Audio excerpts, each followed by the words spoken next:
Everybody wants to know the latest trail conditions, but not everybody wants to go on social media to get them. Some riders, especially younger ones, are missing your social posts entirely. TrailBot is the smarter way for trail managers to communicate updates without relying on social media. Don't let the algorithm bear your posts. Easily share conditions and closures to your website, social media, and the app all at once. Best of all, it's free. TrailBot is used by over 260 trail systems in 17 states and is growing fast. Over 50,000 riders have installed the free iOS and Android apps to get official updates with optional push notifications without having to see what their weird relative posted on social media. So spend less time babysitting Facebook and more time building, maintaining, or advocating for trails with TrailBot. Learn more at trailbot.com. That's trailbot.com. TrailBot, no algorithms, just trail conditions. Hey everybody, welcome to the Single Tracks Podcast. My name is Jeff, and today my guest is Joey Klein. Joey has been involved in mountain bike trail design for more than 30 years and has worked for the International Mountain Bike Association longer than anyone else. This year, he's being inducted into the Mountain Bike Hall of Fame in recognition of his contributions to the sport. Thanks for joining me, Joey. Thanks for having me. It's an honor to get to talk to you about all these great things. Yeah, awesome. Well, first of all, congrats on being inducted into the Mountain Bike Hall of Fame. Did that come as a surprise to you? Is that something like you paid attention to kind of working over the years? Huge thanks to everybody on the IMBA team who nominated me and did the follow through, and I can name 100 other people who I would also love to have right beside me for this award, because trail development is always a collaborative thing. It's never, it's always a team of people. You're able to really get the magic to happen. You have elements from a lot of different people and different backgrounds. And I think it is funny because I get asked all the time, what's your favorite trail? And nowadays it's not your favorite trail. It's your favorite trail system. Right. That's really changed. I mean, as a trail builder and a trail designer, I imagine there are times when it feels thankless. Or do you think that people are starting to recognize builders and designers more?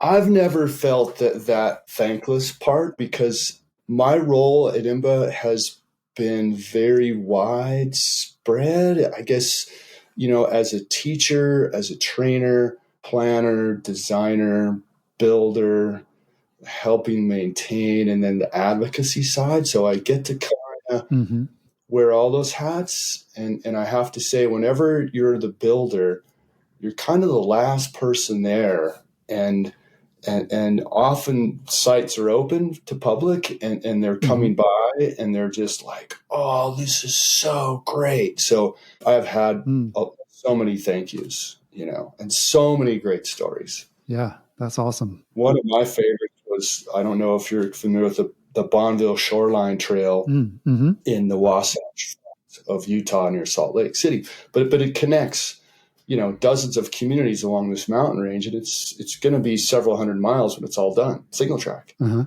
I was in a machine out by, what was it? North Ogden. And I'm in a machine every day, and it's getting to be winter. And every day I would have this runner and his dog come up from the north and run out to see me and then turn back. And then this mountain biker would come from the south, and one day they met at the same time at my machine as I'm building. I turned up the machine and like, is that Bill? What is that George? And these guys had went to high school or junior high together, hadn't seen each other for like 15 years. And this trail now reconnected their lives, because they were going to use this every day for exercise. So that's the kind of story that builders get at every job they do. It's awesome. Yeah. Wow. That's awesome. Changing lives. So tell us, how did you first get into mountain bike trail design? Because I was pissed off. Like so many, right? So many builders who are pro builders now started out as pirates. Everyone did. But I went to school at Fort Lewis College in Durango, which is now, recognized as one of the places to ride. And their college team is the top in the world, probably. Yep. And me and my dirtbag friends just got into mountain biking and we're climbing and all that. And we started racing and no helmets and, all this. And then I went back to Summit County where I live, near Keystone and Arapahoe Basin. And I didn't finish college. I went back to being a ski bum and made it through that winter. And I got back on the bike. I was like, man, there isn't any single track. What's going on? And I somehow got a meeting with the president of operations at Keystone. And I marched in there with maps from Winter Park and Vail and all these other places back in the 80s.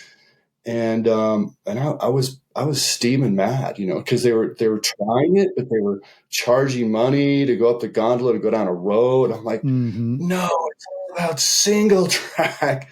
And he was great. John Rudder was great. He's like, oh, I had no idea. We'll just put you in touch with our mountain manager. What are you doing tomorrow? And then I go into his office the next day, and he's pissed off because now he's in trouble because some kid knows more about the sport than anyways. What was great, and they all just said, well, what are you doing this summer? Well, I'm washing dishes at the Snake River Saloon. And they're like, no, you're not.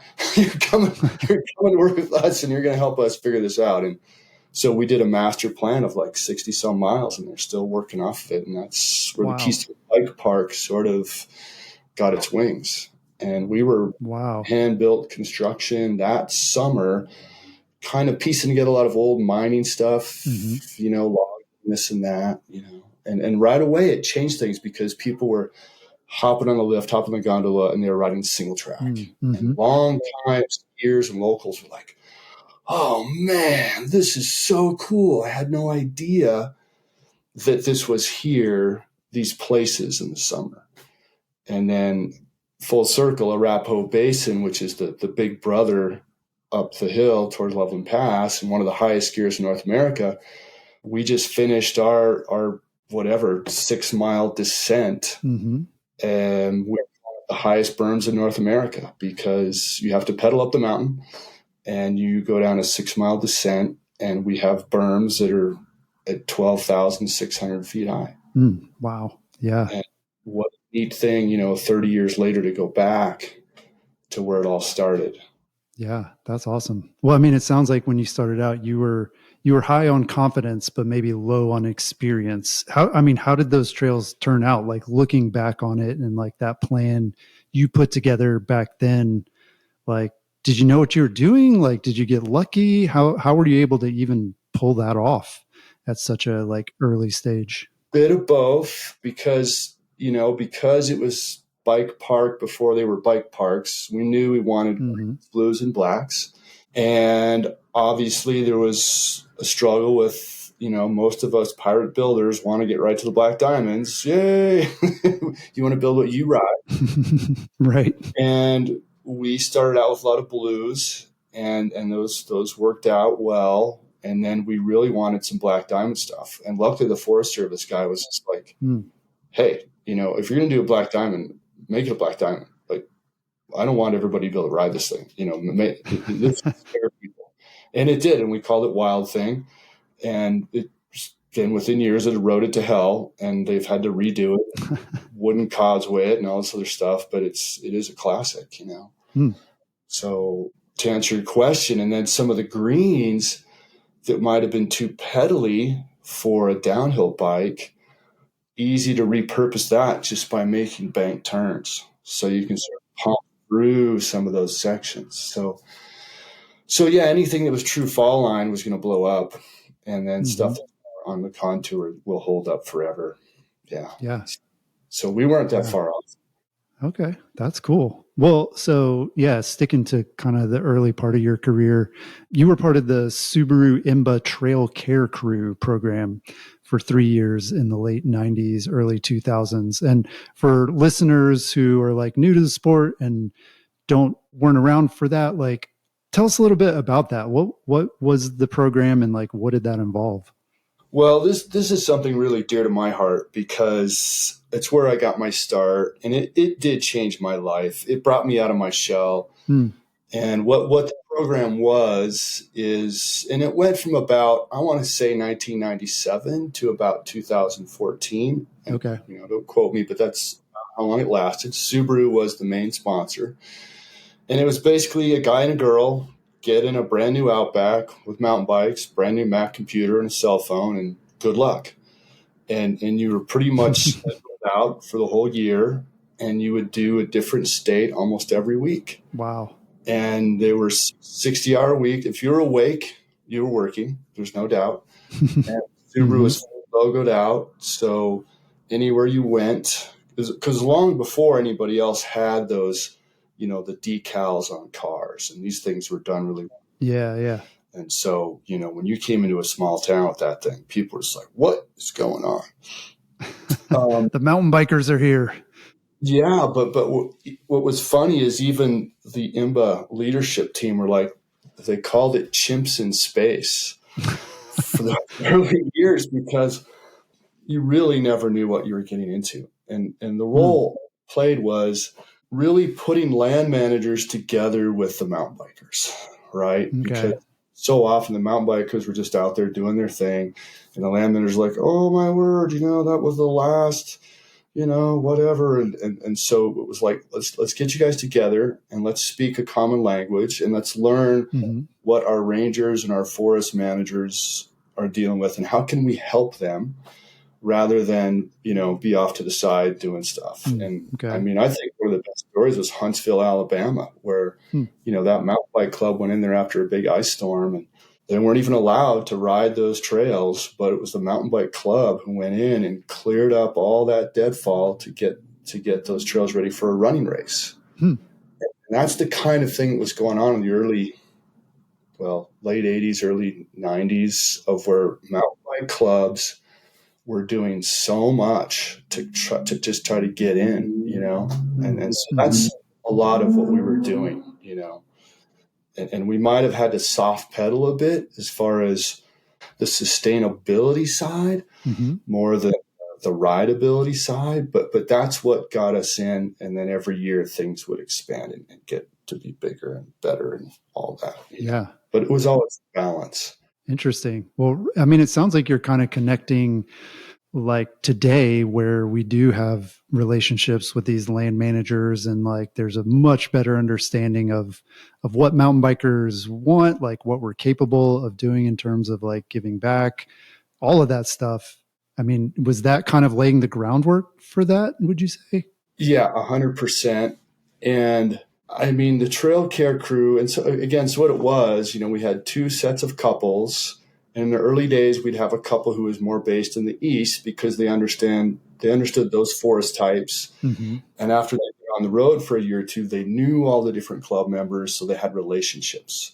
So the second time around, or the third time you made a visit to whatever town that was, you already knew what they had and what they needed, and you could get to work. And a lot of times we were building a new trail, or we were doing some reroutes, or we were adding features, whatever it was. And so often the land manager would be so blown away, and it would be such a great sort of kumbaya weekend of trail work and just getting together, that they'd be like, man, can you guys stay next week? And can we hire you? And so that was really, we'll circle back, but that's sort of how Trail Solutions was born, is the trail care crews. A lot of the early teams were doing such great work. And because we saw so much, right? I mean, my first year on the road with my partner at the time, Kathy Summers, I think we started at Conyers with Mike and Jan, the original crew. So we were at the Conyers horse bike park. What was that? The Atlanta? Yeah, the Olympic course. Yeah.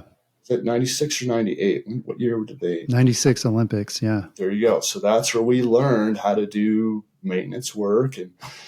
And then while we were under the tutelage of Mike and Jan, we were all over the Appalachia, those southern states, into Tennessee, into Virginia, West Virginia, places Kathy and I never even dreamed of. And we had no idea how cool and awesome the mountain biking was, right? And then boom, now we're in Texas, Oklahoma, and then jet up to the Midwest, and then, go back to New York City and New Jersey. And our first year, I think we hit 30 states in 4 countries. Wow. And by wow. year 2, it was just, you'd seen everything. Mm-hmm. Yeah.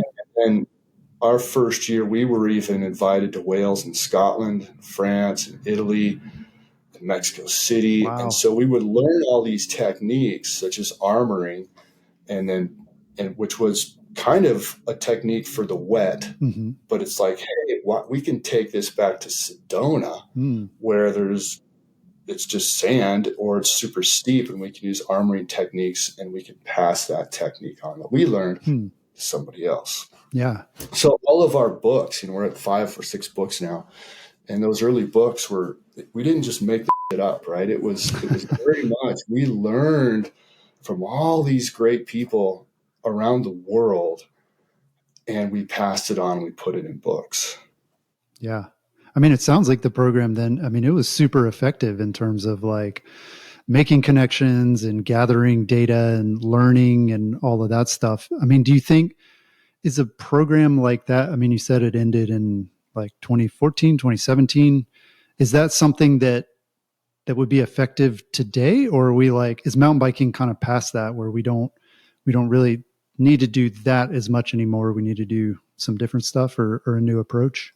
No, perfect timing. We're actually doing it again in just a different version. Really? So, yeah. And it kind of started in California. Garrett Villanueva, who is a top dog with the Forest Service, works closely with my coworker, Chris Orr, who's from California. And he just received a Lifetime Achievement Award for his work in California.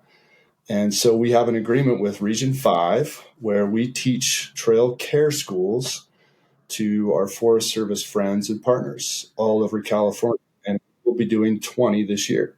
Wow. And so they travel around the state to like these different Forest Service offices, or how does that work? Instead of having a couple and a designated car, it's more like Chris will bump around from place to place and I'll jump in and help. And it's so different than it was, right? Like today, we didn't know if we'd have 7 people show up for one of these things or 70. Yeah. We didn't know if we'd be working with hikers, equestrians. Sometimes we were working with clubs that were like at war with another over a piece of it. You never knew what was going on. And so now it's way more refined. And our coordinator, we're talking to these people long in advance, and we know about what the project's going to be. And we only take 10 students for 1 instructor. So 20 people with 2 instructors. And that's about right. Mm-hmm. So everybody really gets a lot out of a 2 or 3 day kind of course. And we just did one on Navajo Nation. We're doing a lot of stuff on Navajo Nation, which we can come back to. But so I think I'll be doing some stuff in Wisconsin, Pennsylvania, and just like Trail Care Crew, I never really know what's going on the week before. I'm just trying to focus on where I'm at. Yeah. And I think that is better to be so present where you are. Mm-hmm. Yeah. I just did one in Wisconsin. It was so great because coming back to your question is that it's 2025 and a lot of these trail systems have been alive since 1988, 1992, 19 something. And maybe a pro went in there and helped get it going, or maybe it just happened. Mm-hmm. But all of them could use a little reboot. And like you kind of said, the sport has evolved so much where when we started with this, there were no green, blues, and blacks, It was just kind of like get out there and good luck. Yeah. And now it's like we've got kids' bikes. Wow, cool. Let's do a kids' trail, So I've worked in a lot of systems and taught at these different systems, whether it was Florida or Pennsylvania or, Wisconsin, and places that are a little flatter than what I would do. And I could see how all of these systems was just a little tune-up and a little bit, hey, let's make this trail a little more easy, and we could call that a green loop. And it's actually a green loop. And hey, what about this one? Let's add some texture to it, some rock, and it would actually be a true black diamond. And hey, wouldn't it be cool if you had an asphalt pump track, or and let's not lose that classic single track. Let's make sure we capture and keep some of that. So you have little bit of everything, and you don't need 50, 60, 100, 200, 400 miles. I kind of used to say, it can be a lot more consolidated and everybody gets a piece of the pie. Yeah. Yeah. Sorry, I'm bouncing around a little bit. I mean, you kind of hinted at it, and I wanted to ask you, like, do you think that trail design is being driven by bikes, or is bike design being driven by the trails? It sounds like maybe it's a little bit of both. I mean, you mentioned kids' bikes, and there's these really capable kids' bikes now. So, like, yeah, maybe a kid or a trail for younger bike riders doesn't have to be a green trail necessarily. So what's kind of driving that? Is it the bikes or the trails? It's both, right? And it's so wild to go back to trails that were done in the 90s, whether they were pirated or not or whatever. And you go back to those places, and now we're all riding enduro bikes or trail bikes, and it's kind of like a downhill bike that can pedal, and they don't weigh anything, and the bars are as wide as a moto, and you go, okay, let's go, and you start to just haul, and all of a sudden it's so herky jerky, and when our bars were like this wide, and our seats were up to our necks, and just so it's different. Yeah. And even trail systems that we just finished, like I'm not kidding, 2 weeks ago, we have more dedicated climbs, super easy, say 5% overall climb that allows everybody to get to a certain hub. And then, hey, green down, blue down, black down, wherever you want, all these different skill levels. But it's interesting riding that climbing trail on a normal bike and then hopping on my e-bike the next day, and noticing how the corners, even though I'm climbing, I'm not going that fast, but it's a wider turn radius, right? Yeah. Well, and the e-bikers too, a lot of them are cutting the corners, right? Because they don't need that grade. I've heard like some of the guys from the Trailblazers in Arkansas are finding that, they have a climbing trail, but then they're like, well, let's make an e-bike climbing trail that just like gets people up to the top, because they don't, why should they have to do this like meandering trail if they can power up something a little bit steeper? I totally get it. And I the minute I got on an e-bike for doing recon years ago, and we hit some old like mining roads, just old routes that were forgotten, and would use them to get to places, it's like, that thing's like 30%, and it's all big rocks. And we just busted up that. That was awesome. We need to have some more of these. Yeah. So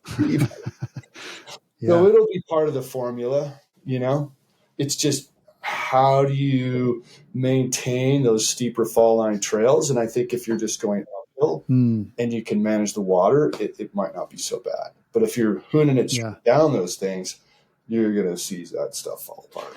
Right. Well, let's get back to, I guess, the early 2000s. So I think IMBA Trail Solutions was formed in 2002-ish. So take us back to that time. Like, what was the idea behind offering trail planning, design, and build services through IMBA? That was a new idea at the time. Were there other folks that were doing that outside of IMBA? Like, why add that into IMBA? Yeah, no, there were companies doing that who were also very good at this, but it was way more cowboy, right? It was typically that they were doing the planning, the design, and the construction, the whole 9 yards right out of the gate. Yeah. And there's no real ifs, ands, or buts to it, So I think Trail Solutions, to me, it's 3 or 4 things, right? It was 2002, the first book came out, which was called Trail Solutions. And it gave everybody this guide to how to build trail and how to design it. And that was the same year we had our IMBA Summit in Moab, and we had, 15, 20 people from international, from different countries come out. And one of the things that came out at that year was there was a lot of discussion over the downhilling, the free ride, the dirt jumping thing. And we didn't even have a sort of a place for that in our summit. It just sort of evolved. And we had people like Wade Simmons, we had the Canadians, we had all kinds of top riders. I was like, hey, this is something we have to address. We can't ignore this part of the sport. So that was happening, right? That was a big thing. And also it was sort of like trail care crew wise, we had Rich and Jen who are the East Coast and myself and my partner who are West Coast. And after 2 or 3 years, most people are done. Yeah. And in this case, Rich's wife, no more. I can't do this. And same in my situation. So it was like Rich and I were just getting into it. We're just starting to understand. And Pete Weber, who used to race for Trek, he was in the Boulder office. And the three of us kind of got to go to Tim Blumenthal and we're like, hey, we could make this a thing. You know, let's make this a fee-based sort of offering. And it started out with, of course, planning and design. But at the same time, Tony Boone with Arrowhead Trails, who had close relationships with Sutter of the Swaco Trail Dozer at the time, that's what it was called. He got them to donate a $60,000 trail dozer to him. It's like, what the hell are we going to do with that thing? We're driving around. And then I got a gig at Tamarack Resort in Idaho to do their entire build and design. And Tony trailered that thing out for us and taught us how to use the dozer. And he's always been a huge partner and trainer for our IMBA Trail Care Crews. And so, yeah, it was planning, design, but it was also construction. And here was a place that wanted to be like Whistler. We could have cross country. We could have the highest level of downhill, private and state land. We can just turn that volume knob to 11. And we were there. I was there for 5 summers. Wow. And brought in all kinds of different builders and taught the locals. And we built something really great there. It was awesome. Yeah, that's cool. Well, today, how much of Trail Solutions work is that like planning and design versus the build? Is what's kind of the split between those? Oh man, I should know that, and I don't because Chris and I have sort of evolved more into these trail care schools. I'd say, I'll just say by amount of staff, we have about 5 or 6 planners, designers, and then we probably have more like 8 to 10 builders. Because obviously it's going to take a longer time to build the trail. So they might be at a place for months or an entire summer. And your planner and designers are going to be there for maybe a week to 10 days. Yeah. I mean, it feels like I see IMBA Trail Solutions listed as like the designer. You know, there's plans that are created by Trail Solutions for a lot of projects. And a lot of these are proposed too. They haven't happened yet. And then obviously like somebody else comes in and builds them. So it does feel like the planning side, at least like in terms of the number of trail projects that are touched, that the planning and design side probably touches more of the projects, right, than the bill side. Is that right? Yeah, that's it. And I really stand behind both sides because I feel if you don't have a quality plan that's really well vetted and really thought about, then the construction's just going to fall apart. You know, that has to be correct. And sometimes it might take years for those initial concepts or designs to sort of work themselves out with whatever that landscape is, or maybe whoever it's for. It might change. The property boundaries might change. There's all these things that sometimes need a few years to percolate and to simmer before you're ready to go. So hopefully that helps. But the planning design thing, it has evolved. It's crazy. Yeah. What's different? I mean, our team now, I mean, it used to just be me running around with maybe a GPS in the woods like a dog, just back and forth. Like, oh, here's the property boundary. Oh, I found a pin. Okay, cool. Let's take a compass and try to find north-south and find the next one. Now it is all of our planners are ArcGIS gurus. And before we even set foot on a site, we have these maps that are loaded onto our phones or our tablets that have all the hill shading. It's got the utility, it's got the boundaries, it's got everything you could ever imagine. Go zones and no-go zones. And then there's a dot, and there you are. And you've already kind of came up with a bit of a concept. And now when you go to flag it, you're almost just following this line. Mm-hmm. And oftentimes 3 of us. So let's say I'm out in front and Leah's behind me, or Liz, and she's just like, okay, you're going to go another 50 feet and it's going to drop off like a cliff. So you need to figure out a way to turn soon. Yeah. Yeah. And so then Matt's behind flagging and GPSing and tracking the whole thing. And so it's so efficient, right? Yeah. Maybe drones are up in the air first to kind of get an idea of what's going on. But, you know, you're getting LiDAR where, like 3-foot contours or 1-meter contours. So it's, wow. It's cool. And because so many systems now, we're trying to pack in a little bit of something for everyone, right? Mm-hmm. I'm trying to find, hey, maybe these trails are going to be directional. Maybe I need to have some stuff that's dual direction so people can come in from different neighborhoods and then jump in and then have a directional experience, but then still be able to get out to wherever they live. Yeah. Maybe I want a hiker only loop. Maybe I want to have a climbing trail, and maybe that climbing trail can be 2 directions for my equestrians and my hikers. And then I add legs so they can make a loop out of it without having to be in the mess of the mountain bike descents, So you're really trying to make the most out of that space. Yeah. Yeah. That's cool. Right. It sounds like technology plays a much bigger role, or has made it easier in some ways, but also you're still out there on the ground and you're looking, I assume, for like kind of the cool features, like where's that stuff going to go? Or can you figure that out before you even get out there? Yeah, that's the cool thing is now with this mapping, we're asking all the questions before we even set foot on site. So just like you and I are talking now, we might have a meeting that's virtual and we're asking all these questions right out of the gate. Who is this for? What's the season going to be like? What are the constraints and what are the opportunities?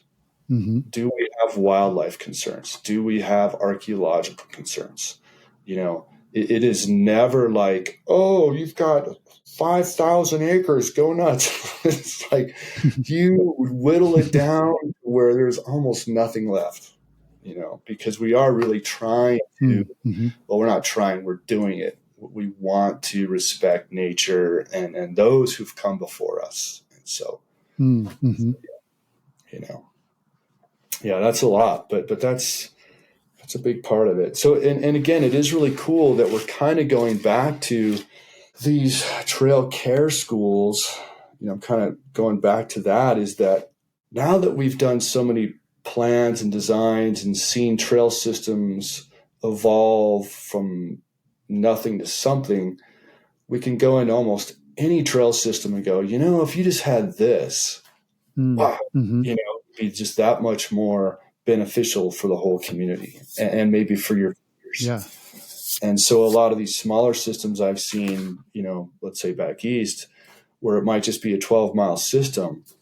Oh, that's easy. We can go in and add some machine built to this, or maybe some hand built to that. And maybe there's a little skills park over here, but I just, so I think that might be a bit of our future is how to go back to the systems that may or may not be called legacy systems and how to give them a fresh shot of energy. Yeah. And it's also funny how we describe trail users, right? Because so often you're working with hikers, or now it's trail runners. Dog walkers are off the charts, right? Everybody. There's a lot of them. Yeah. COVID, right? And so we have all these new trail users, right? But what's one we never talk about?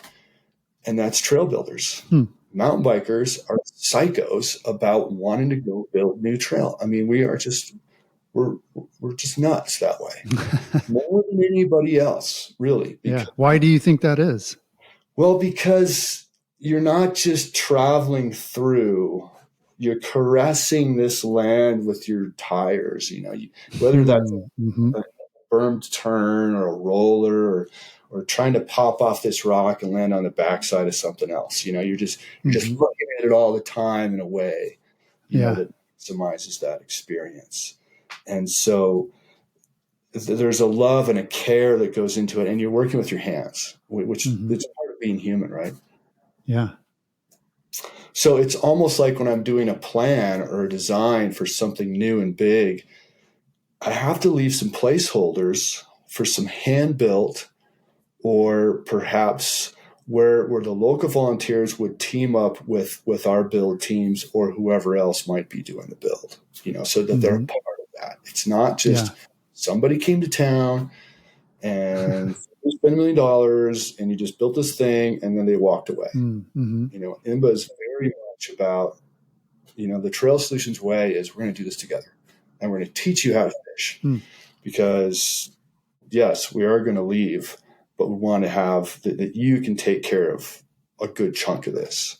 Right. And then I know one of your other questions is purpose-built versus hand-built single track. And the fact is once we crank that dial up to bike park world and you have berms and jumps and lips and landings, that stuff doesn't last forever. It needs maintenance. And so more and more we're going to see that if people want that kind of thing that's further from, the urban world, you're going to want a team to be able to come back, and it's going to cost. Right. It's not just you and your 5 friends with a rake. You know what I mean? So sorry, we got a little off track there, but yeah, no, that's great. Yeah. A lot of good stuff there. I mean, I think it sounds like you're saying that a lot of the trail building now and into the future, it sounds like it's more strategically focused. I mean, it's like finding the areas where you can improve a trail, or sounds like it's quality over quantity too, as well. You kind of mentioned that, where in the past, like a destination was considered a destination based on how many miles of single track that they had. And, some town would say we got 400 miles of single track, and some other town says we got 500. And it's like, nobody was ever going to ride all that, let alone maintain it even, so that it is rideable. And so, it sounds like we're going more toward the quality side of the equation. And I mean, I do want to talk about like, why do you think that longtime riders are not as interested in flow trails? Or, is it just a thing to be like, okay, yeah, I'm cool. Like I can ride technical trails, and so flow trails are not good. Like I did an opinion piece recently saying how much I liked flow trails, and I was surprised how many people, were just like, nope, I hate them. Like they're dumb. I want to ride like really technical stuff, and like that's it. So why do you think? Yeah, why do you think people, especially people who've been riding a long time, just aren't into flow trails? Oh man, again, because I'm cut from that cloth of super steep, rocky, technical, narrow single track. That's where I came from. I love that. Clearly, you've been riding a long time. You're experienced. You're a great rider, but you enjoy flow trails, right? I like it all. I do, and I feel like a good trail system has a balance. And here I'm in Aspen, Colorado. The local club is the Roaring Fork Mountain Bike Association, and these guys are all their 50s, 60s, 70s, and 80s, and they're just badasses, and they love super gnarly climbs. And there's a new flow trail called Crown Royale, which is 2 or 3 years old, I think. And you got to earn your turns. You got to go 2,000, 3,000 vertical feet up to get to this thing. I rode it yesterday. My girlfriend is 62. She's had a lot of big bike wrecks. She is terrified of mountain biking, technical, rocky stuff. And she had so much fun on that trail. Yeah. The builder just hit it. It's that ultimate green blue of bank turns, rollers, a few kind of smaller jumps and tables. It has all the progression. You could take anybody up there and they're going to have fun, and they're not gripped out of their mind. You would think so, but then there's these guys that are like, I don't like those. And I guess maybe we'll never understand it. I know. And so what's really cool about our A Basin build that we finished in 2022 is that it's at 12,000 feet, so you would never do a bike park on a ski area that steep or that rocky. Yeah. It's tundra. So on the nature side, we replaced all the tundra. And so we've got bermed turns, but they're not like full bike park, but they're banked enough to where you can kind of let it go. Mm-hmm. But then it's not, 18 inches single track, but when you're on a super steep side hill and it's 2 feet and it's rocky as heck. Mm-hmm. So all the locals, they went bananas because it has a bit of that flow bike park, but it's very much feels like hand-built single track. So we're trying to find this balance there. Oh, right. Where a lot of people, I mean, face it, I love tight, gnarly switchbacks, but so many people, they can't pull that off, and off they go flipping over the bike, and they're never to the sport. They're done. Right. So to me, I think a lot of it is the corners and just having these optional features and jumps and drops, which has always been part of good old fashioned single track. So right. Yeah, you're right. I mean, a lot of the new trails, I am seeing that where there's options and there's lines and you can be sort of creative in the way that you ride, and you can choose to do the more technical kind of side things, but also there's like the main trail that's going to flow. And I wonder, so you're a skier and a surfer as well, I understand. So does your experience with those sports kind of play into how you look at trails and flow and that sort of thing? Yeah, I'm not much of a surfer. I try. I use that word all the time. You're surfing along the hillside, and there is, and that is really what makes a great trail. And even the very early years of the Trail Care Crew with IMBA, we used the word flow, but there weren't really any machine-built trails at that time that were flow trails. They were just cut in, and they were wide, and they were just sort of whatever. But now what we call a flow trail is definitely banked, right? And so you have these banked corners, and a lot of what we were teaching in the early 90s was this technique of trail building that came from the hiking world. And it was techniques that we'd learned and that were really around for 100 years. And one of the things that was said was that the tread was going to be outsloped. Okay. That is, if you were on a hillside, it was going to be tilted down the hill just a fraction, just so that water could cross the tread and then continue on down the hillside. And that outsloping also meant that, well, wait, how could a trail be outsloped everywhere? And if that's true, then sure, maybe you're getting the water off, but you're also sending the users right off. Yeah. And so now what we're teaching is, yes, let's get the water off, but what about some insloping? What about some outsloping? What about bank turns? Yeah. All of that actually is going to happen to your hand-built single track over time just by the bike tires doing their thing. You go anywhere in the world and you can see tight-ass switchbacks, and over time the riders will ride up on the bank and that turn is just going to get wider because it has to. Yeah. And it's going to start to flow a certain way. It's not going to be as 45 angle-y as a hiking trail or twitchy as a hiking trail. Over time, those lines that flow will happen. Yeah. So I feel like the hand-built single track has a flow to it. But our flow trails that are machine-built, it's like right out of the gate, it's a wider footprint, it's bigger radius turns, and there's more of this up-down thing that's more surfy. Yeah.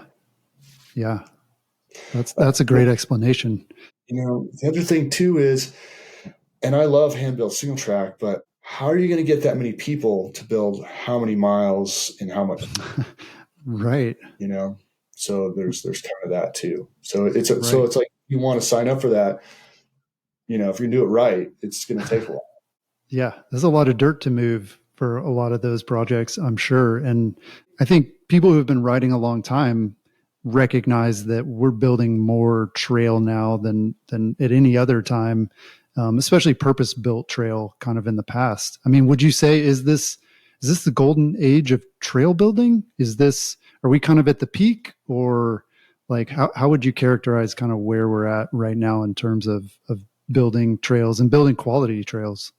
It's going to continue to evolve. And certainly I'd say in the last 10 years was a very big push with what our friends did in Arkansas, Bentonville, Walton Family Foundation. I mean, their investment just off the charts, right? And to take a place that doesn't have the vertical that, say, Colorado or Utah might have, or even the Appalachians, and going, oh, no, we're going to make this a destination with only 200 vertical feet or whatever it is. Yeah. So I did the planning and design for the Kohler bike. Okay.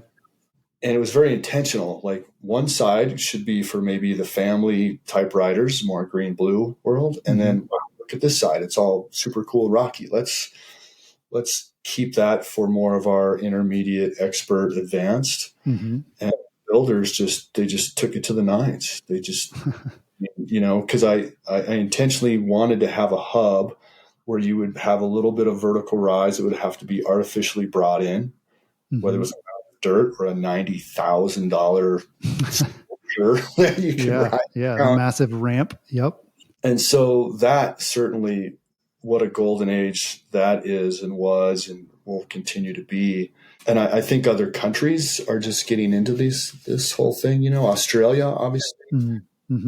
We've had a lot of, I did 10 different visits to Australia. And when I first started working there, it was a battle. I mean, I would do 3 presentations a day, and it was a struggle to get anybody to buy in except for the core riders. And, you had Glenn Jacobs up in Cairns, and he was proving it. He had places to ride that were legal. So there were a few pockets of legal riding, but most of that country, it was frowned upon. And now, 10, 15 years later, because of those really strong trail champions all over that, especially Tasmania. Now that's when people go, hey, where would you take us to go riding if you could? I'm like, we're going to Tasmania because you have all these different builders, Simon, French, and you did the hard line and Glenn's work and all these rock stars of trail building. And they've been in the trenches for 20 some years. And now it's opened up to what they're doing. And it's very much machine built flow, Yeah. So it depends on where we're talking, right? Yeah. Out west, out here, we're kind of getting up against some walls with parks and wildlife who feel like there's too many humans, which there are, and that we're, are we starting to get where there are too many people in the forests, right? So it's might slow down in some of these states. In other states, maybe it's just getting discovered. Look at the Midwest. Look at what's happened in the UP of Michigan. And so I think we're going to see a huge boom in those states, Minnesota, Michigan, Wisconsin, all that. Yeah. Yeah. And, now we're working with the Navajo, and the Navajo Nation's as big as West Virginia. So. Yeah, it's huge. And just amazing riders. And like we were talking about, it's like mountain biking used to be. If you show up, it doesn't matter what bike you're on. It doesn't matter the color of your skin. We're all mountain bikers. And I love to go back to that time of the sport. And that's why we're doing so much work down there, because you just feel that love of the sport and that team camaraderie. As far as when someone new shows up, you're just, oh, you made it over that ledge. Oh my, that's so great. And so you just see families come together and really helping each other out, working on each other's bikes. And we were out there this winter, and a kid, one of our best riders, he flew off this ledge and cased his rear wheel, and none of us had any tubes or anything. Oh, how are we going to get back? And these guys just started taking their pinyon pine, and they took pine sap out of the tree, and they just lodged it in there, pumped it up, and lasted the rest of the day, Oh, wow. Navajo style. Yeah, that's cool. Well, yeah, I mean, you mentioned the trails in Tasmania as being kind of a favorite spot to ride. And I won't ask you your favorite trails or trail systems to ride, but Which ones are you like most proud of that you've worked on over the years in terms of the projects that maybe you've designed or even had a hand in building? You're always thinking the most recent, and we just opened what's called the Prospector Trails in Peoche, Nevada, which is about 2-3 hours north of Vegas. And I had a big hand in the planning and design there. And then last summer, I got to do a build in August, which was the worst. Like, don't ever go in August. That sounds hot. It was brutal. We learned so much about working in those temps, and we got it done. We built a really cool section, and then other Trail Solutions teams have been there on and off for a couple of years now. And we've got just some amazing green trails that are so great for the NICA teams that are coming out of that very rural area. And we've got some rock-built black diamond descents that are they're off the charts. I haven't ridden all that stuff, but I mean, that just got open. This is the week, the grand opening right now. Poof. Oh, wow. Cool. So that's going on. Bean Peaks in Prescott, Arizona. Yeah. Again, very much this hub and cluster idea of easy climbs. Get to a hub. Okay, you got a black diamond jump trail. Maybe you got a green rolling fun thing. Maybe you got a blue hand-built rocky thing. So I think there'll be 20 some miles there, but it's all part of a system of like 200 some miles of trail. So wow, they already have their awesome single track and their tech and all this stuff, but we're sort of injecting all these systems that are super modern and well thought out that has something for everybody. And I think that really attracts that family or those folks who might not jump into the sport otherwise. Yeah. So Bean Peaks, the thing at A Basin that we've done, I mean, and working with the A Basin team and the cat drivers who are mountain bikers, and now their rock work, the stone work that they're doing, nothing like it in this country, Yeah. Wow. So neat. And then I think the influence that we've had or I've had in working with all these different places and bringing a technique, and then they take it and make it even better because it's theirs, and then they make it their own, and seeing what Lars Romig has done in Sedona, so we have 2 new trails this year, right? We have, what is it called? Hardline is one of them, right? Hardline in Sedona, which is Lars, and then you have the Hardline Red Bull event, which is Simon French in Tasmania. Same name. And we've worked with both people. No copyrights. Haven't been there for 100 years, but there was this cool collaborative years ago, and now it's so neat to see these guys in those places and how far they've gone. With Sedona, very natural, using the existing rock, and then Hardline in Tasmania, where it's just like, wow. So that IMBA influence or support or collaborative, it's everywhere. Yeah. Seems like that definitely is what makes Trail Solutions different from some of the other trail builders or service providers, is that you are there also to educate and to make sure that the local club can, take what you're doing and build on it, versus someone who's coming in to get the job done and then they're going to move on. It sounds like when you bring Trail Solutions in, you're also gonna learn some stuff at the same time. Yeah, and that's probably, I think, the hardest thing is there's a balance, and I call it the triangle, and where maybe the triangle, maybe one point of the triangle is sustainability, and maybe another point might be rideability, and then the other point might be, does it fit into nature? Okay, right. Did you just go in there with a machine and just blast out a bunch of cool jumps and berms and just leave the place like a bomb went off? And we see that all the time. Yeah. And our builders, I'm so proud of them, because you go to Pioche, which is a naked landscape, and I don't know how they've pulled this off, but it looks like a laser went through and just created all these forms.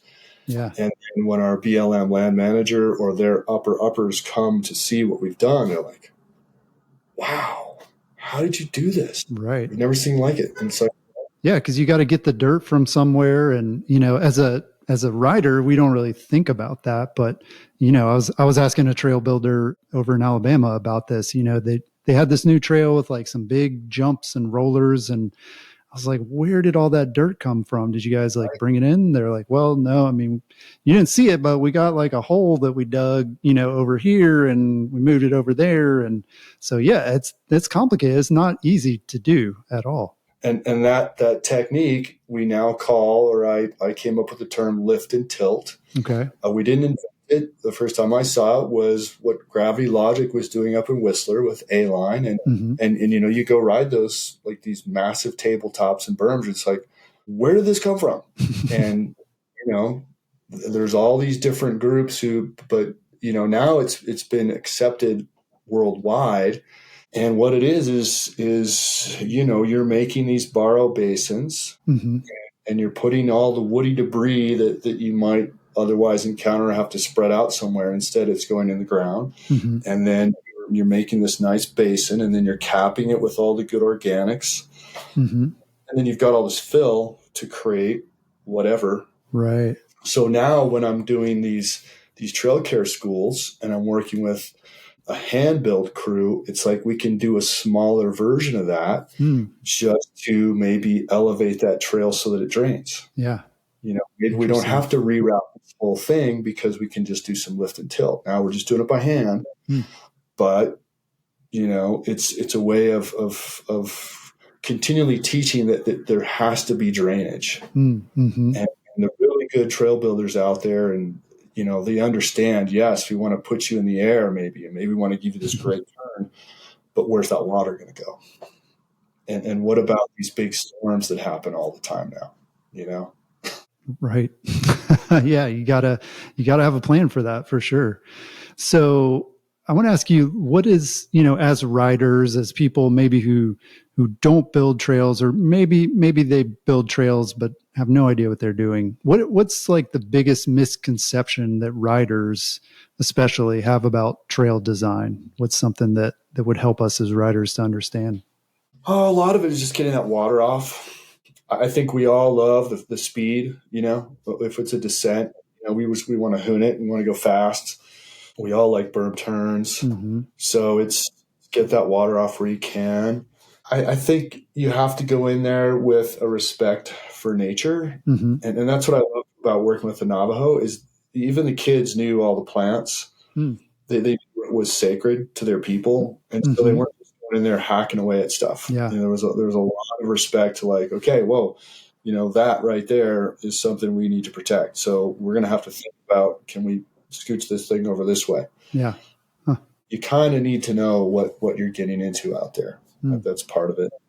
I've made a lot of mistakes, and it's great that I've had a long time to go back and see what's happened. Yeah. It's not evident right away. That steeper the trail is, or the more it doesn't flow, the more there's either going to be braking damage or water damage. So, you want to try to get that right. And most riders, I think they see like, oh, it's got to have this sort of flow. It can't just be, and then a hard jump. Everybody. Right. Yeah. So it sounds like a lot of stuff.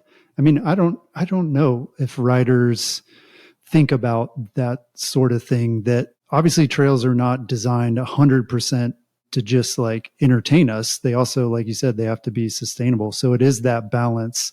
And maybe as a rider, we're like, why would they do it like that? But obviously there's a lot of thought that goes into that in terms of the planning, like you're saying, making sure that it drains well and that it's going to be sustainable, avoiding certain areas that are going to be where you're going to want to preserve plants or different things. And so, yeah, it seems there's a lot that goes into it. And I think as riders, we're cruising along at 10 miles an hour and we have no idea all the thought that went into every inch of that trail. We're very much like kids, just give us a little candy and we'll just want to collect the candy. Just keep giving us some hits up there, and we're just going to get dots, and it's fun, right? And I think that's what's easy about being a planner or designer or builder. As long as you keep it interesting, you're going to want to stay on that trail. Yeah. And going back to the trail care schools we're doing, and what we've learned over time is, we taught, and we still do, that tread needs some outsloping here and there to get the water off. But how many trails do you know are outsloped? Like None. Yeah. Become cupped over time. Mm-hmm. And that's a very fun, you're kind of in that bobsled track, you're in that luge, Right. and you kind of get to surf back and forth in that cupped trail if it's not too vertical or whatever. And so we're like, well, okay, fine. So as long as there's some grade reversals, there's going to be these places where you can put in some outsloping or whatever it is so that water can go off and doesn't travel all the way down the trail. Right. Yeah. And that stuff turns into a feature. I mean, that's what we enjoy, is that up and down, and it's purposeful at the same time. I mean, it's like in the past, maybe you would put in like water bars or something, and that's just a lot of like tunk, tunk, tunk, like, and I guess people still like that kind of stuff, but yeah, it's all about managing that water. Yeah. And it's funny, in our schools we're teaching now, we'll show images of trails that were built in the day. And I'm talking in the day just a few years ago, where it was like, oh, you just take the Klein out and you shoot a perfect grade, and you just take that machine, you just go arrow straight. And in nature, there are very few perfectly straight lines. Like if you really think about it, even a tree has got a little bit of nature shape to it, And so I think a trail, as it's going through, whether it's desert or forest or whatever, it should dance. It should dance a little bit, and you can still have these overall grades, but having those grade reversals and those gentle curves and things, it's more playful, it's more fun. Yeah. So finally, I want to ask, what's next for you and for IMBA Trail Solutions? You mentioned the Trail Care program. Right now I'm just finishing up my ski sabbatical of trying to ski some of the higher peaks in Colorado, and it wasn't a good year for that. Not a whole lot of snow, and it got warm really fast. But oh no, I'll be going to Shasta and teaching a school there with Chris, and then we've got a few more of those going on. So it's just ramping up. And Trail Solutions, man, those guys just have a ton of stuff to do. They are just getting warmed up. So yeah, that's the big thing, I'd say. Yeah, cool. I think the planning just continues to evolve, and it's so much more sophisticated. And I think the build team, that has also evolved radically, because look at where it was when I got into this whole thing. It used to be $1 a foot. Okay. Yeah. For trail. Yeah. Which is, whatever, a little more than 5,000 foot a mile, or $5,000 a mile. $5,000 a mile. Yeah. And then if you look at some of that Bentonville stuff, we're looking at $20 a foot. Wow. So you're into like, what is that? 100,000 a mile? I don't even know. Yeah. Math, but yeah, 100,000. But so think again about when we all got into this, and IMBA, I think, really opened that up with the land managers and the bike clubs, our local organizations. Okay, we've got these great plans. We've got it designed. Okay, who's going to build it? How much is it going to cost? And now these trail systems, they're $1 million systems, just for whatever, 10, 15, 20 miles, whatever that is. I'm not the guy. But so more and more, it's about the clubs being able to raise money for a system that they can trust, and still knowing that they're going to have to take care of it. And if they want a new trail, then to leave those placeholders for that. So that's something that's happened, I think. Yeah, that's another thing that I think riders probably don't realize. You go out and, you drive to a trail system, unload your bike, go out and ride 10 miles and have a good time. But yeah, I mean, you might have just ridden $1 million trail. There was a lot that went into that for what it is. I think maybe a lot of us don't realize that. Yep. I've ridden some of Glenn Jacobs' stuff in Australia. Mount Buller was, I think, our very first IMBA, first Australian mountain bike summit. And it was just this amazing descent, right? Through big old growth eucalyptus trees. Just if you've never been to Australia and you did this one ride, you were like, okay, I've seen it all. And we wish that he could have had a money jar right there, because the smiles and the the accolades, to just surf your way through this landscape, and it's in most cases mountain biking's free, right, yeah, and that is a question. Yeah, it's free, but it's super valuable, right? I mean, the lot goes into it, and I think we have to remember that sometimes as riders too. I feel like a lot of times, getting back to that, like, complaints about Flow Trail is like we're very we're very lucky that we have the trails that we have to ride, and especially if folks are not involved, I think maybe this is a good opportunity to tell them to get involved as well and find a way to give back to that stuff. Yeah, there's so many unsung heroes, right? We never thought we were all trail psychos, but we call them trail champions. We have a word for that. And I took it for granted all these years, right? Because I'd go to these places and there'd be that trail champion who's like, "Come on, let's go." And when you left, they were still making it happen, Yeah. We just finished another trail a couple years ago in West Virginia to Capon State Park. It's called Thunderstruck. And it's like a 2 or 3 mile. You got the shirt. This descent, and it's just all rock. Yeah. And a lot of different builders came in from IMBA to do that, and everybody had a different sort of personality. And it's not the longest trail in the world, but wow.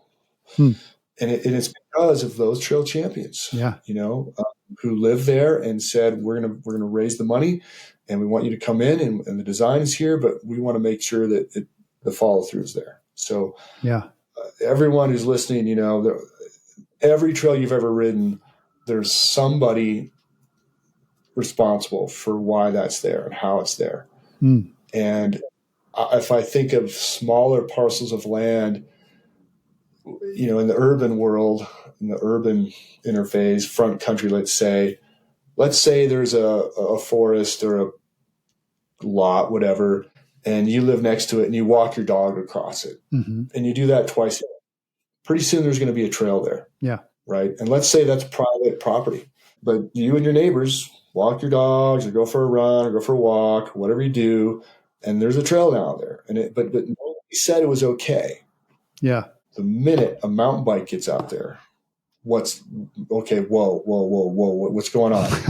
And so all of a sudden, and I've seen this in every state, just about, the mountain biker was the one who put his or her hand up and found a way to get that sanction legal. Yeah. And in more cases than not, it's the mountain bikers who step forward, and now hikers and maybe equestrians too, or whoever, now that's become a protected open space because the mountain biker, that trail champion, stepped forward. Yeah. Yeah. I've been very lucky to get to work with equestrians and hikers and all the different groups, but it's the mountain bikers I've found who are really the ones, to step up.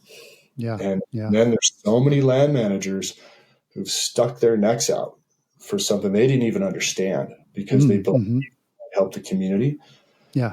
Cedar City, Utah. I mean, I could just do this all day long.